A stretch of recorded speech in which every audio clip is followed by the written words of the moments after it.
जय हिंद दोस्तों। तो ધોરણ 11 તત્વજ્ઞાન વિષયની સપ્ટેમ્બર 2025ની એકમ કસોટીનું સંપૂર્ણ પેપર સોલ્યુશન આવી ગયું છે। તો આજના વિડીયોમાં આપણે સંપૂર્ણ પેપર સોલ્યુશન જોઈશું, માટે વિડીયો પૂરો જોજો, વિડીયોને લાઇક કરજો, તમારા બધા મિત્રો સાથે શેર કરજો। તો ચાલો શરૂ કરીએ આજનો વિડીયો।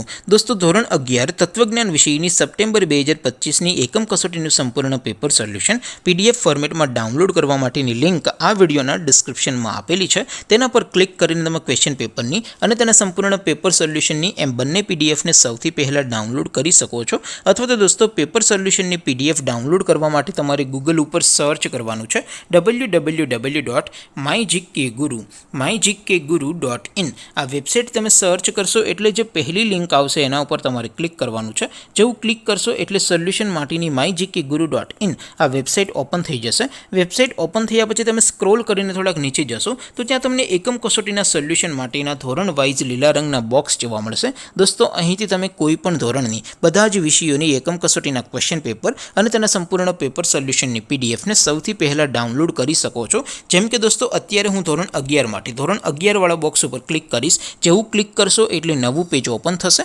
નવું પેજ ઓપન થાય એમાં તમે સ્ક્રોલ કરીને થોડાક નીચે જશો તો ત્યાં તમને STD11 commerce and arts paper solution 2025નું એક બોક્સ જોવા મળશે। જેમાં દોસ્તો નીચે લખેલું છે STD11 તત્વજ્ઞાન પેપર, તેની સામે ડાઉનલોડ બટન છે, તો એ ડાઉનલોડ ઉપર ક્લિક કરશો તો ધોરણ 11 તત્વજ્ઞાન વિષયની એકમ કસોટીનું ક્વેશ્ચન પેપર PDF ફોર્મેટમાં ડાઉનલોડ થઈ જશે। તેની નીચે લખેલું છે STD11 તત્વજ્ઞાન સોલ્યુશન, તેની સામે પણ ડાઉનલોડ બટન છે, તો એ ડાઉનલોડ ઉપર ક્લિક કરશો તો ધોરણ 11 તત્વજ્ઞાન વિષયની એકમ કસોટીનું સંપૂર્ણ પેપર સોલ્યુશન PDF ફોર્મેટમાં ડાઉનલોડ થઈ જશે। તો દોસ્તો આવી રીતે તમે ધોરણ 11ના બધા વિષયોની એકમ કસોટીના ક્વેશ્ચન પેપર અને તેના સંપૂર્ણ પેપર સોલ્યુશનની પીડીએફને www.mygkguru.in આ વેબસાઇટ પરથી ડાઉનલોડ કરી શકો છો।